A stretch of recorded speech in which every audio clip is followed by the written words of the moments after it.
sacrifices of so many people. So to celebrate the opening of the temple of Lord Sri Ram in Ayodhya, I was thinking, let us take this topic for this year, because Tiruppavai, it is like, it's an ocean filled with gems. So we can keep picking so many gems out of it. So there are so many themes in it. So I thought this will be very relevant, since Lord Ram is coming very soon in January. So we'll see similarities between Ramayana and Tiruppavai. So we are basically going to see Tiruppavai from the angle of Ramayana. So those of you who heard this series last year, you'll remember some things, at least how Andal and... Yes, Mataji, please continue. So we are seeing the similarities between Tiruppavai and Ramayanam this year. So as I said, there are three important things whenever we look at a literary work. There is Vaktra Vailakshanyam, that means about the author. Then there is Vishaya Vailakshanyam, about the subject, and Grantha Vailakshanyam, about that literary work itself. So first, we will see how even in these three things there is a lot of similarity between Ramayana and Tiruppavai. Now this Tiruppavai, we all know that this is always spoken before we begin the actual verses of Tiruppavai, that who is Goda Devi herself.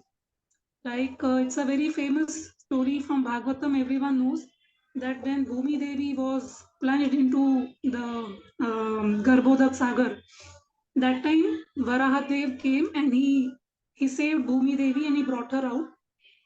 Even when he brought her out and placed her in the orbit, Bhumi Devi had a lot of shivering in her body. Kampan was happening for her. So in that state, Lord Varaha was trying to pacify her that yes, now you're safe, you're out of that place and I've rescued you. But her shivering was not stopping. So when the Lord asked her what happened, so she said that I am very scared now for my children. How will I help? How will they be delivered from this samsara? So can you please tell me a simple way by which all my children can be delivered from here? So Varahadev this is a conversation between Bhumi Devi and Varahadev, where Lord Varahadev, he quotes many things by what all things one can perform and please him and attain success or be delivered from the cycle of birth and death. So Bhumi Devi was interested in asking that what activities will give maximum pleasure to the Lord. So while saying so many things, Varahadev said two things which look very simple and doable to Bhumi Devi. One thing he said was that if anybody sings my glories, just sings my glories with his mouth, I'm very pleased. So she marked that. Another thing he said that if anybody makes a flower garland and offers me a flower garland, I'm very pleased with that service also. So Bhumi Devi thought these two things are so simple and so doable. Anybody can do it. So she marked these two things and she thought that let me myself incarnate in this world and teach all the people in this world how they can just do these two simple things. Just glorify the Lord, chant the holy names with your mouth, and make a flower garland with devotion and offer it to the Lord. So just by doing these simple things, one can please the Lord. So basically, we have to do something that will give pleasure to the Lord. So thinking like that, Bhumi Devi herself incarnated as the daughter of Periyalvar. She appeared in his flower garden because Periyalvar used to maintain a beautiful garden. He was a Vedic scholar, but still he used to do services like growing his own flowers, his own tulsi. He didn't buy from the shop. And then he made garlands himself and he offered. So Goda Devi appeared in his garden below Tulsi plant. So we know that story, which is a very famous story. And so from this story, what we understand is that Goda Devi had a strong connection with Bhumi Devi. Because she is an incarnation of Bhumi. Okay. And Goda Devi or Andal, as we call her, she is the author of Tiruppavai. So she composed this Tiruppavai. Now, since we are comparing, we are seeing similarities between Tiruppavai and Ramayana, we will see who is the author of Ramayana. So we all know the author of Ramayana is Valmiki Bhagavan. And what is the similarity over here? It is said that Valmiki, he got this name Valmiki because he came out from an anthill. He was doing his tapasya, and when his tapasya was over, he came out from an anthill. There was a huge anthill around him, and he came out from that. So anthill is called as Valmikaha in Sanskrit. So because he came out from the anthill, Valmikaha, he got the name Valmiki.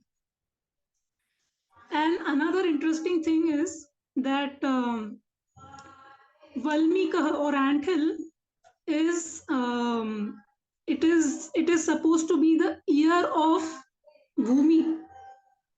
It is the ear of Bhumi, that part of the Earth's surface. I'll just off the fan. I'm feeling very cold. Yeah. So the Valmikaha or the anthill is the ear of Bhumi Devi. And Valmiki Maharshi, he appeared from there.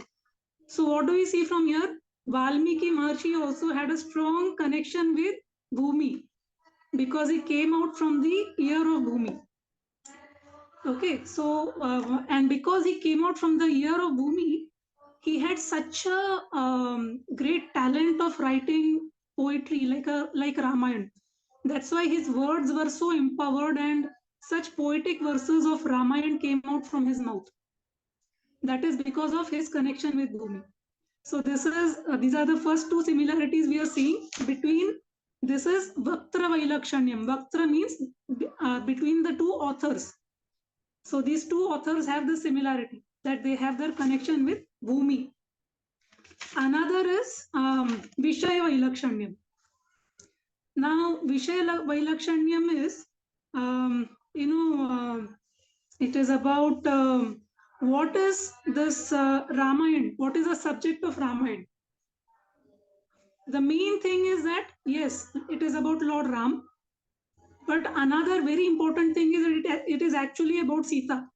Actually, the name of Ramayana is mainly Sitayam Mahatam. Sitayam Mahatam means it is about the glories of Mother Sita.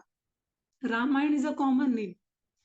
Okay, so it is also about Mother Sita. And another main thing is, the third main thing is that it is about the qualities, divine qualities of Lord Ram. It is all about his gunas. So that is one very important thing because as we all know, this Ramayana begins with the 16 questions that Valmiki Bhagwan asks Narada Muni. So, it begins only with all these qualities. He's asking 16 questions, asking Narada Muni, who is the one who has all these 16 qualities? Like he's asking, कौन वस्मिन् साम्प्रतं लोके गुणवान् कश्च वीर्यवान् धर्मश्च कृतज्ञश्च सत्यवाक्यो दृढव्रत चारित्रेण च को युक्तः सर्वभूतेषु कोहितः विद्वान् कः समर्थश्च कश्चैकप्रियदर्शनः. So it goes on like this. So basically you see what comes over here. Konvas means sampradam loke, in the present current world. Gunavan. Gunavan means one who has all these qualities, gunas. Who is this person? And then after asking all these questions, we know that Narada Muni, he answers his questions. And what he answered was the Ramayana. And that, what the answers that he received from Narad Muni, Valmiki elaborated it and he gave us in the form of Ramayana. One of the very important gunas that is pointed out over here is the last question, which he says, Atmavan ko jita krodho dyutiman ko nasuyakaha kasya bibhyati devascha Jataroshasya samyuge, Jataroshasya samyuge, Bibhyati devascha, even the devas are afraid.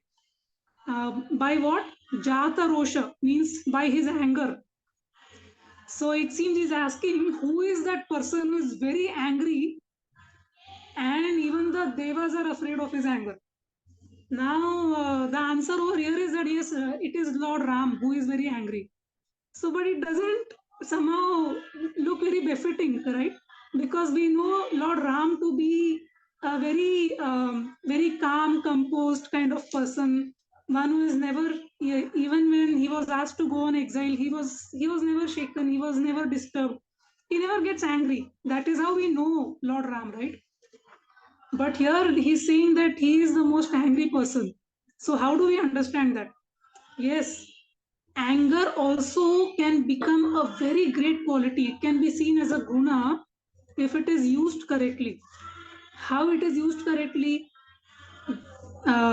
we can understand that, if say if somebody becomes angry with our enemy, that person becomes very dear to us, right? So for the Lord, anybody who is a bhakta virodhi, anybody who is virodhi or opposed to his devotees, who harms or does something, who harms his devotees, the Lord becomes very angry with him. So that anger is very very much like very much liked by his devotees. So that is what is being celebrated over here, that the Lord, his how he becomes angry with the people who are opposed to his devotees. So that anger is something that is very much wanted by the devotees. So that is what is being celebrated over here. So so how does Lord Ram become angry? When did he become angry like that in Ramayana? We see that throughout Ramayana, we see that Lord Ram was very, very calm and composed. He was never angry. But when he went to Lanka, and that time he was actually riding on Hanumanji, because Ravan was on a chariot and Hanumanji, Lord Ram had no chariot. So he was sitting on Hanumanji's shoulder and he was fighting with Ravan. So at one time, Ravan, he started shooting arrows at Hanumanji. And when Lord Ram saw that he is shooting so many arrows at Hanumanji and he is getting hurt, that time he became very angry. And also he was remembered, that time he was reminded that how this Ravan had killed Jatayu. So when Lord Ram was reminded about Jatayu and then he saw how Ravan is shooting arrows at Hanuman, he could not tolerate that somebody is doing so much harm to his devotees. So that time he became like anger personified, and the way he fought, it was like it was a terrible thing for even Ravan to match his speed of arrows and everything. So so Ravan and nobody on the battlefield could keep pace with Lord Ram that time, because he was fighting with complete anger. Why? Because they were causing harm to his devotees. So this kind of anger is very much loved by his devotees. So this is the greatest outstanding quality of Lord Ram. All other things are there, like he is the most Priya Darshana, most beautiful, most handsome, he is the Satyavaka. So many 16 things are there, but this one is most unique and most outstanding. With something which the devotee likes. Okay, so this same quality we can see in Tiruppavai. In Tiruppavai also, in the 12th Pasuram, if we reach there, we will see, but I am giving you the prelude. Then the 12th Pasur and the 12th verse, Andal, she speaks about and she glorifies Lord Ram's anger. She says the same thing. How she in Tamil, anger is called as sinam. Sinam means anger. So she says how he went with great anger and fought with this Ravan in Lanka. And because he fought with Ravan with great anger, he is very dear to us. He has become our Manataka Iniyan. Manam means mind. Iniyan means he's become very dear to our mind, because for us he went and fought with such anger and everything, valor over there. So the same thing Andal brings out in Tiruppavai about Lord Ram's anger towards his Bhakta Virodhi. So we see this similarity again in Ramayana, how his guna of becoming angry is glorified, and in Tiruppavai also Andal speaks the same thing. Then there are some similarities in the Grantha. Grantha Vailakshanyam, we saw the third one. So, Andal, if in her pranama prayers, there are 3 prayers, one is Sanskrit and there are 2 in Tamil. So, the Sanskrit one is Nila Tunga Stanagiri Tati Suktam Udbhortya Krishnam Pararthya Musvam Shriti Sharasira Siddham Adhyapayanti Swochishtayam Srajani Gaditam Ya Balat Kritya Bhumte. It goes on like that. Should I share, Mataji? Yeah. Srinija, please share. So in this prayer, you should make me the host, Mataji. Yeah. So in this prayer, what happens is, and there is a verse saying Udbhortya Krishnam. That means Andal is waking up Krishna. She wants to wake up. So this entire Tiruppavai is about waking up, right? So Andal is waking up Krishna.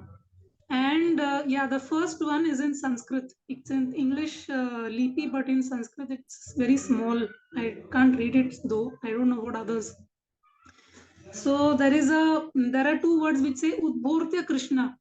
So Andal is waking up Krishna, that hey Krishna, wake up. Why are you sleeping? You must wake up and you must do good to all of us. You must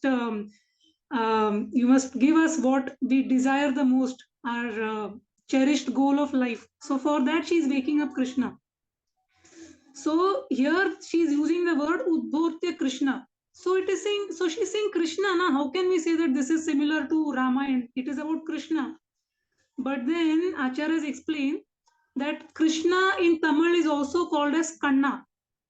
Do you have this word in Telugu also, Kanna? Yes, Mataji, we call Kannaya. Kannaya, okay. Yeah. So in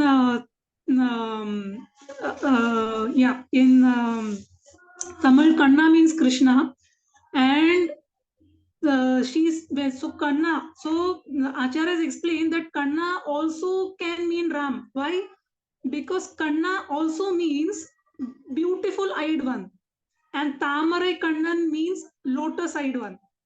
So Kanna also means Lord Ram, or the lotus eyed Lord Ram, or Ram who has very beautiful eyes. Because in Ramayana, Dasharath Maharaj always calls him the lotus eyed one. Ramu Shuna Shodasha Varsho me Ramu Rajiva Lochana. So he always says that my Ram, he has lotus eyes, Rajiva Lochana.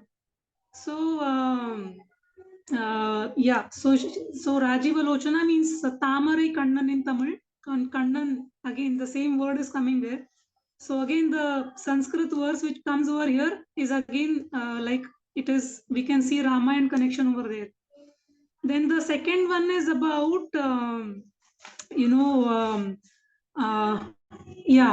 Annavayal Puduvai Andal Arangarku. I'll just say the first sentence. It's very long. This is in Tamil. So you can see the first line, Arangarku. Arangarku means Ranganath, Lord Ranganath. So how do we see that this is about Lord Ram? This is about Lord Ranganath. But again, who is Lord Ranganath? Lord Ranganath is the Aradhya deity, worshipable deity of Lord Ram. He was being given to Vibhishan by Lord Ram. So Ranganath means the deity worshipped, the worshipable deity of Lord Ram. So again we see over here Ram's presence is again here.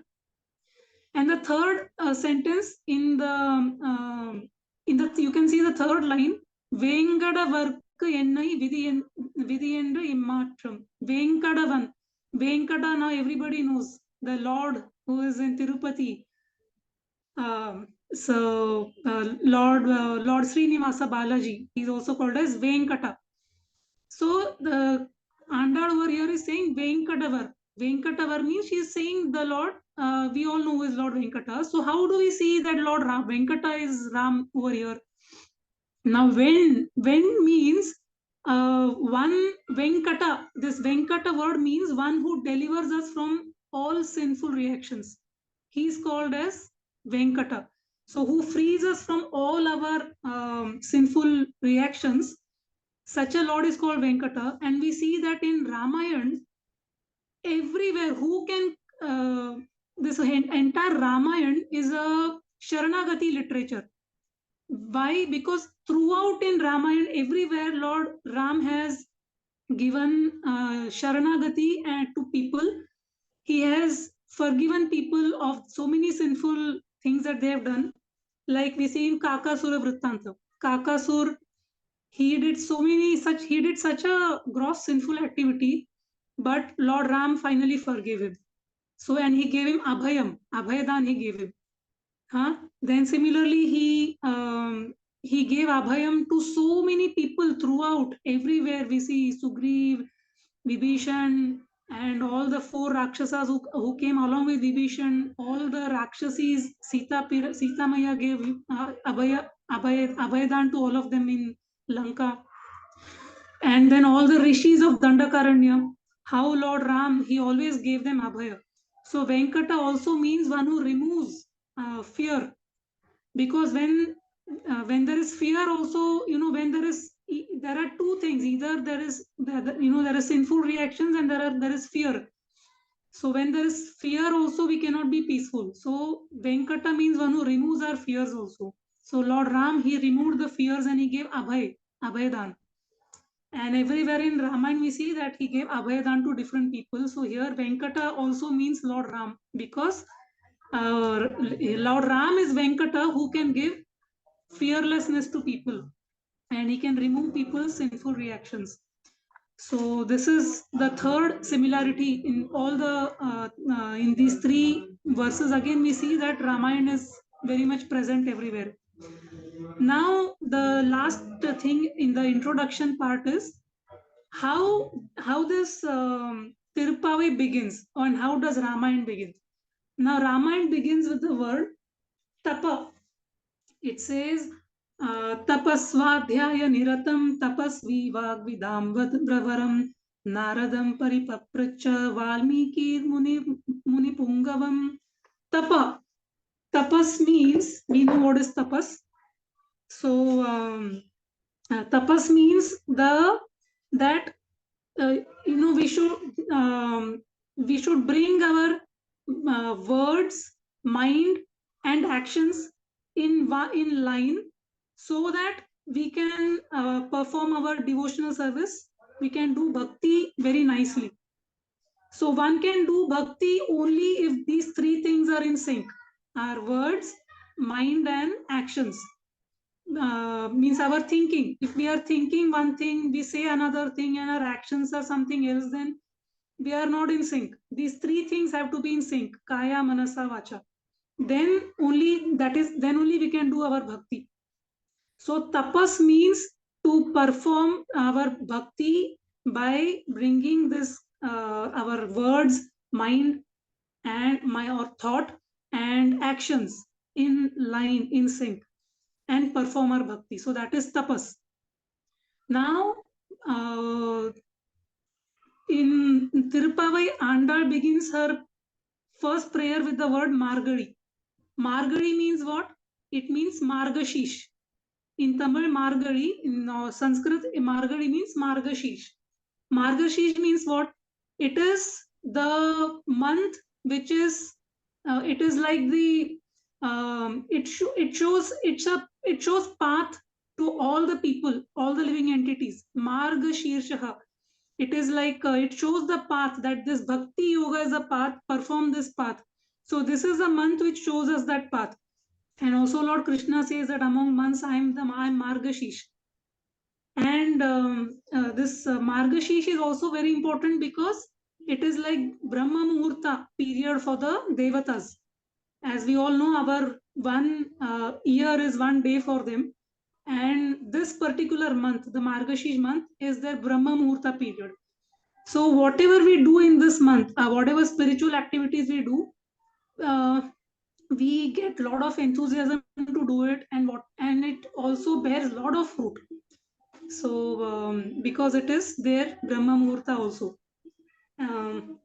So this Margashish also means tapas. Tapas because bhakti. We saw that tapas means to perform bhakti with kaya vacha manasa in line. And Margashish is also showing us that the path to attain the Lord is bhakti. The king among the masana Margashishoham. So Bhakti Marga, it shows Bhakti Marga. So this is how the beginning, the first word of Ramayana and the first word of Tiruppavai also have similarity, which is Bhakti. Tapas over there and Marga Shish over here. So both are depicting Bhakti. So here we saw how these similarities are there in the introduction itself, in the literary work, in the author, and in the literature, and all these things in the subject matter. So now going to the first verse, we'll recite the verse. Margaritingal madinirainda nannalal neerada podavir podamino nere. No, this is the second one. நீராட போதுவீர் போதமினோ நேரிழையீர் சீர்மல்கும் ஆய்ப்பாடி செல்வச் சிறுமீர்காள் கூர்வேல் கொடுந்தொழிலன் நந்தகோபன் குமரன் ஏறார்ந்த கண்ணி யசோதை இளஞ்சிங்கம் கார்மேனி செங்கண் கதிர்மதியன் போல் முகத்தான் நாராயணனே நமக்கே பறை தருவான் பாரோர் புகழ படிந்தேலோரெம்பாவாய்.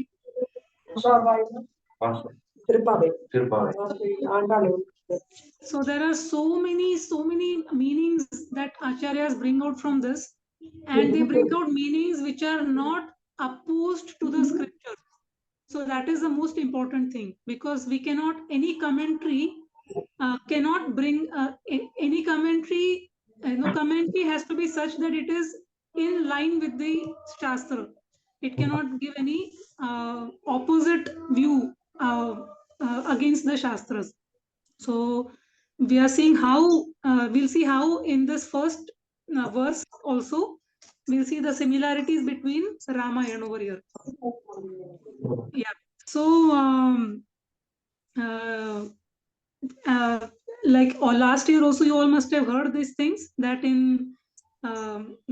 Andal she is now ready to perform a vrata, a Margari vrata in the month of Margashish, following in the footsteps of the gopis. Like they perform the Katyayani vrata, and Goda Devi will perform this vrata called the Margari vrata.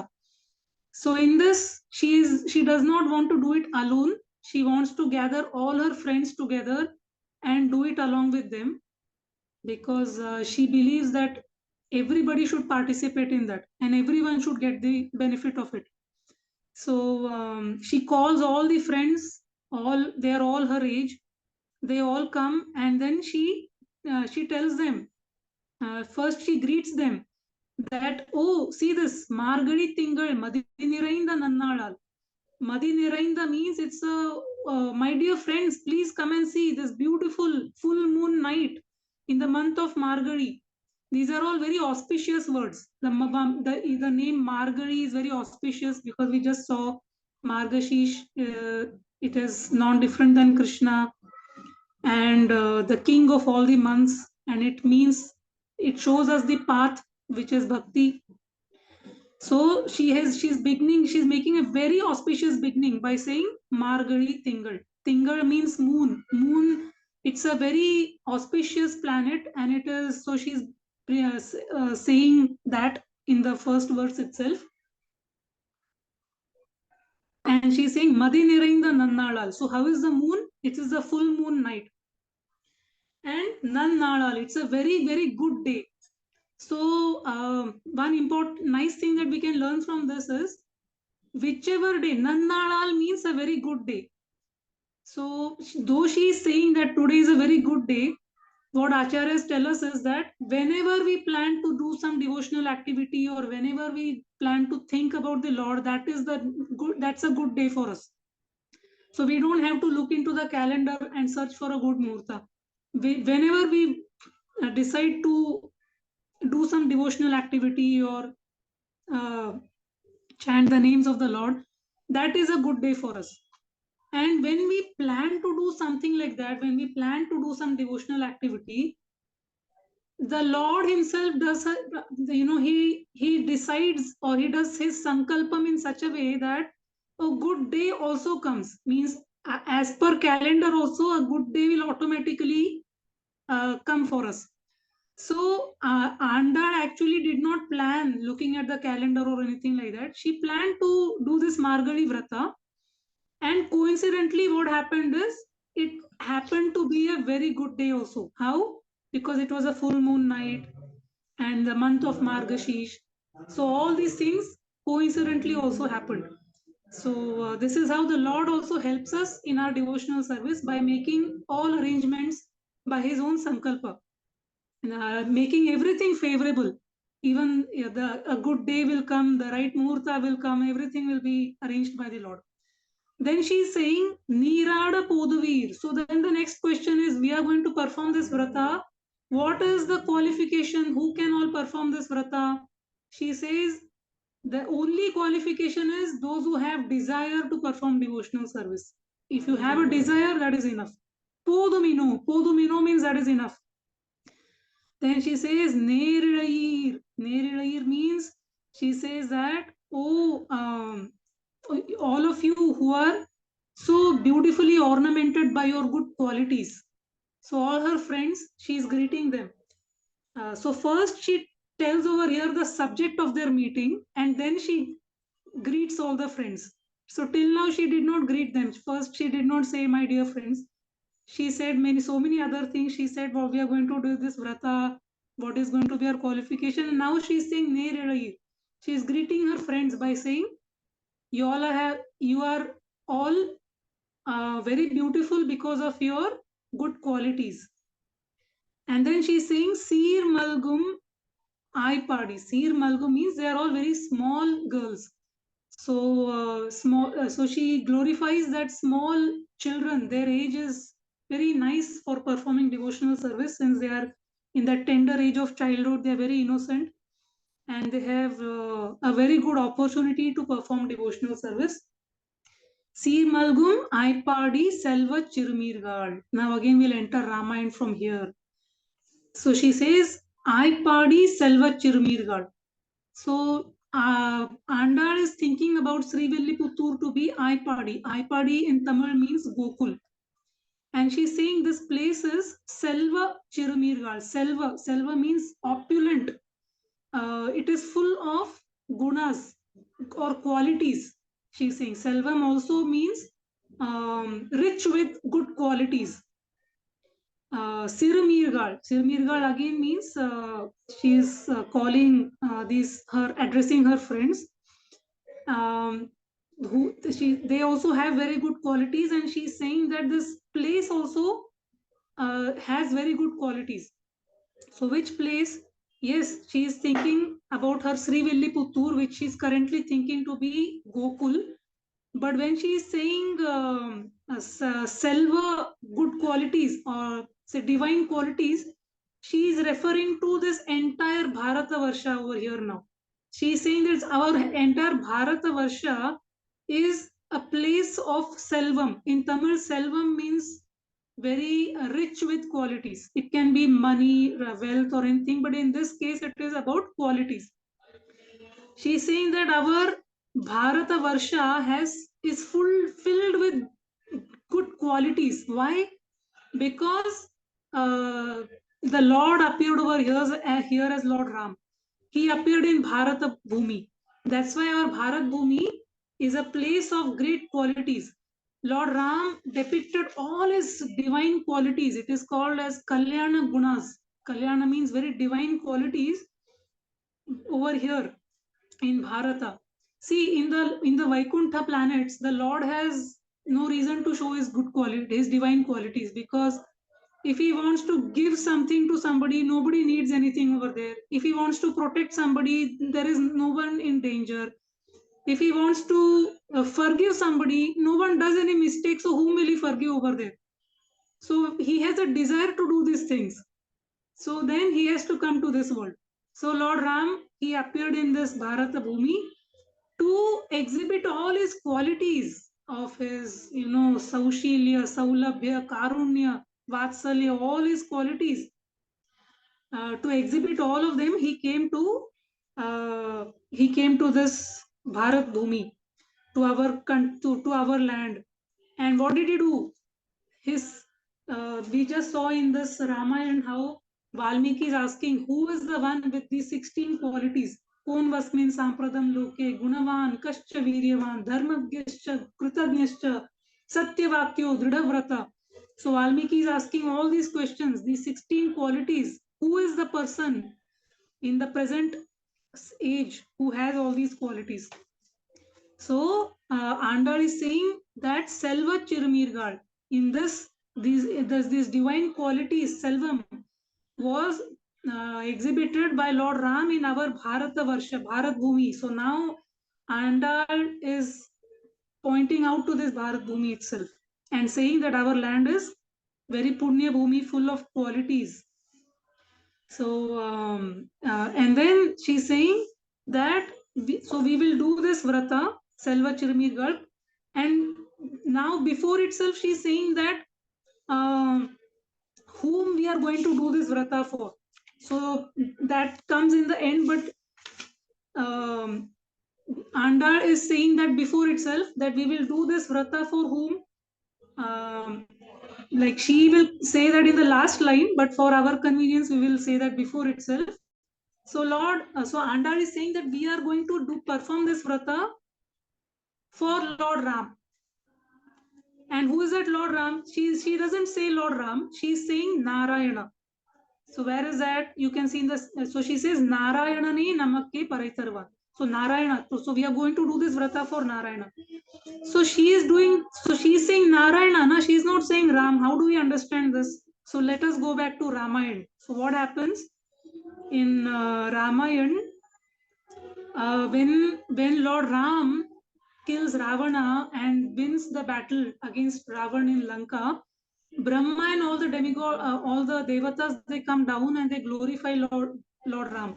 So that time Brahma says, he says that Bhavan Narayano Devaha. He says like he glorifies Lord Ram like that. Bhavan Narayano Devaha. So Brahma glorified Lord Ram like this. Not only Brahma, everybody in the battlefield glorified Lord Ram like that. Everybody means who? Especially Ravan. So Ravan say, Lord Ram fought so valiantly with Ravan. At one point, Ravan, his flag was broken, his crown fell down, his bow and arrow was broken down, his chariot was broken down. So that time, Ravan, he said, Tammanye Raghavam Veeram Narayana Manamayam. So this is a verse from Ramayana. So you can hear some cracker sounds. There's something happening in my society today. So he says, yeah. So he says, Tammanye Raghavam Veeram Narayana Manamayam. So this is a verse quoted by Ravana. He's saying that this is none other than Narayan. Who can fight like this? Look at this Ram, how he's fighting. He's none other than none other than Narayan himself. So Ravan also glorified the way Lord Ram was fighting on the battlefield. So what did he call him? Narayana. So when Andal says over here that we are going to do this vrata for Narayana, she means Ram. So the same Ram whom Brahma and Ravan also called as Narayana. So she says, how is this Lord Ram? She says, Kurvel Kodantolilan. This Lord Ram, he has very sharp bows and arrows with him. And he's always ready to fight with this very sharp bows and with his sharp arrows and give protection to his devotees. And he is Nanda Gopan Kumaran. Now, how do we translate this to Ramayana? Because Nanda Gopa is very clearly, we know who is Nanda Gopa. Nanda Gopa is Krishna's father. Here, Andal is saying Kurvel Kodantolila Nanda Gopan Kumaran. So Nanda Gopan over here, Andal is saying, so another, if we go to the root of Sanskrit words, this Nanda Gopa comes from the root called as Gam. And this Gam means vak or speech. So from this root, verbal root, Nanda Gop is derived. And this Gam means Satya Vakya. That means one who speaks only the truth. That such a person is called as Nanda Gopa, one who is always speaking the truth. He is called as Nanda Gopa. Okay. So then, so Andal says, one is that we are going to perform this vrata for Lord Ram or for Lord Narayana, who is none other than Ram. And why are we going to perform this vrata? That's another question. He's saying because the Lord is going to give us parai. I can hear some echo. Am I audible? Hare Krishna. Yeah, am I audible for all of you? Yes, Mataji, you're audible. Okay, because I can hear some echo from my side. All right.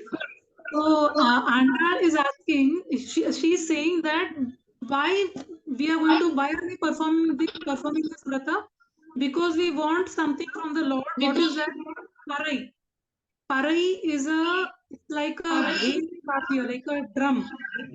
So it is used for like we use the kartal mridang during our kirtan. So these girls, when they perform vrata, they use this kind of a drum to during their vrata. So this is the external meaning of the word parai, and you may have seen that in many temples. It's like a round plate, like a surface, and it is beaten with a stick like that. That's called as parai. So Andal says that the Lord is going to give us parai. So that's why we have to go to him. We have to pray to him. He'll give us this parai, and we'll perform this vrata. At the end of this vrata, he will give us this. So that is the external reason. The internal reason of parai means that he will give us our purushartha. So purushartha means what? Whatever a person desires to achieve is called as purushartha, right?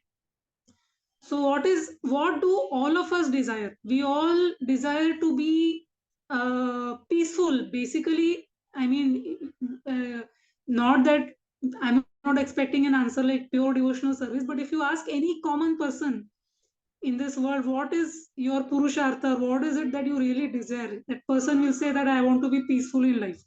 Peaceful means, no stress, no fear. Because if there is peace, there is a lot of happiness. So that is what is commonly understood as one's purushartha. And so that is another meaning of parai. Parai means purushartha, something that everybody desires. So, what Lord Ram did, we see this from Ramayana that the Lord himself is saying in that verse, the famous verse of Ramayana, Abhayam sarva bhutebhyo dadami etad vratam mama. Abhayam. The Lord says, I give abhayam, fearlessness to everybody. Etad vratam mama. This is my promise. So whenever there is fearlessness, automatically there is a lot of peace, correct? When there is no fear of losing anything or any such fears, there will automatically be a lot of peace. So we see that Lord Ram gave this purushartha to his devotees in Ramayana. How did he give that? We know that in Dandakaranya, when he was there, all these rishis, they all requested Lord Ram that in Dandakaranya there are so many Rakshasas, Khara, Dushan, all these people, they come and keep killing all the sadhus and everybody. And they requested Lord Ram to, kill these Rakshasas. So Lord Ram felt very bad that why are you requesting me? You must order me.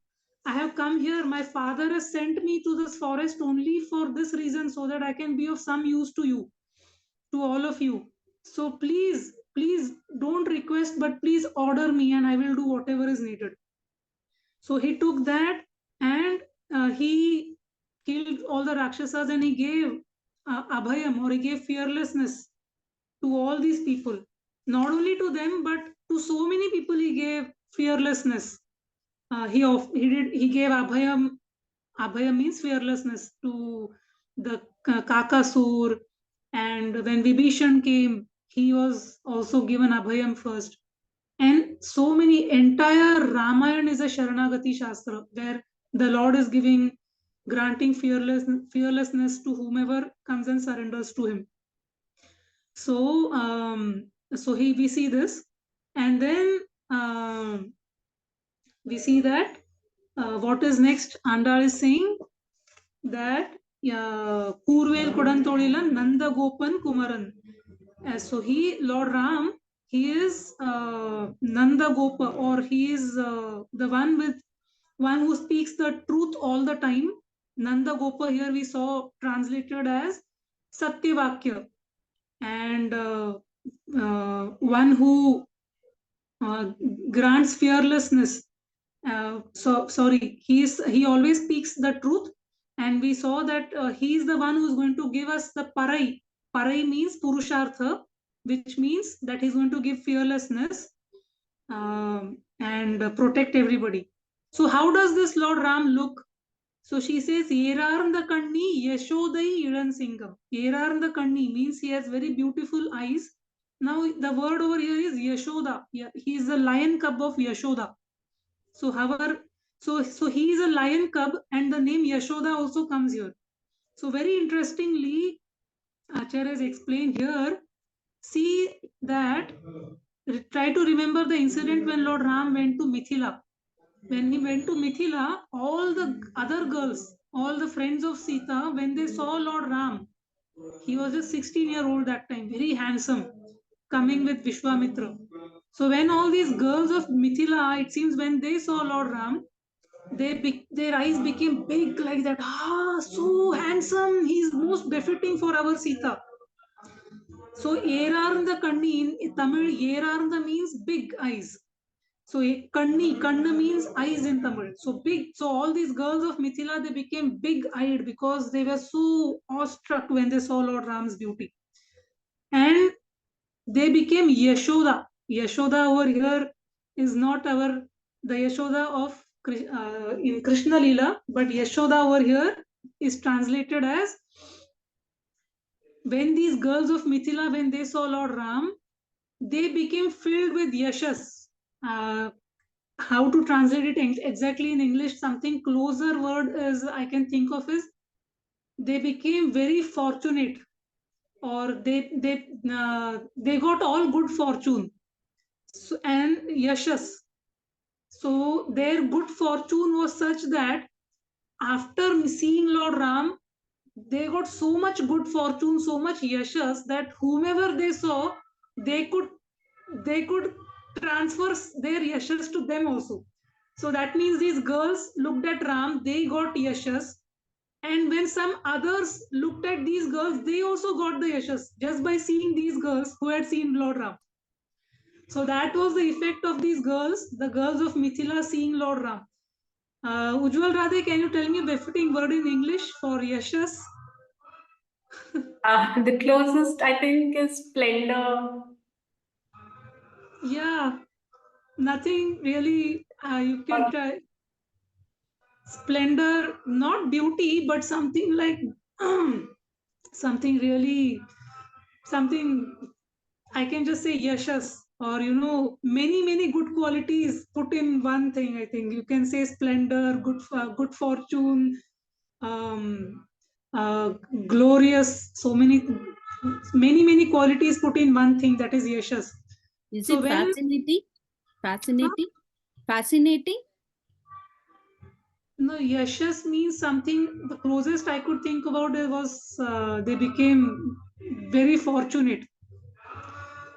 Um, but we can't translate everything directly in English. Anyways, so you can understand it as a yashas. And whoever others saw these girls later, they could also get the same quality. That was how they became Yashoda. Yashoda means they could give those qualities to others, whomever they saw. And then it is said, how does Lord Ram look? Karmeni Chengan. Karmeni means he looks like the color of the monsoon rain cloud, and his eyes are very beautiful and like lotus. And how are his eyes? Kadir Madian. Kadir means his one eye is like the sun and another eye is like moon. So when he looks at the devotees, he sees them like cooling rays of moon. And when he looks at people who are his bhakta virodhis, he looks at them and he scorches them like the rays of the sun. So his eyes are like that, Kadir Madiyan.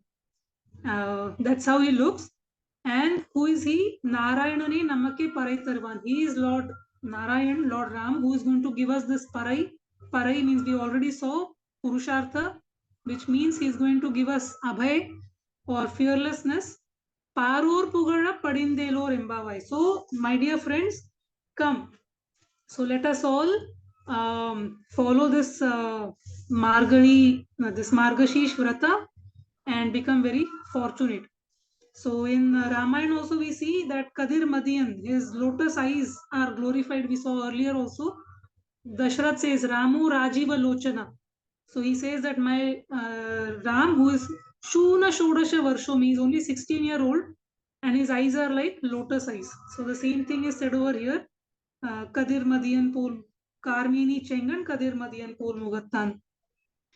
And so she says that so to get this Abhayadan, this fearlessness and all that, so let us perform this Margari Vrata towards Lord Ram, and we will get all these wonderful things from him, who appeared in this Bharata Bhumi just for us, to exhibit his wonderful qualities, his divine qualities. So let us become very fortunate by singing the glories of Lord Ram.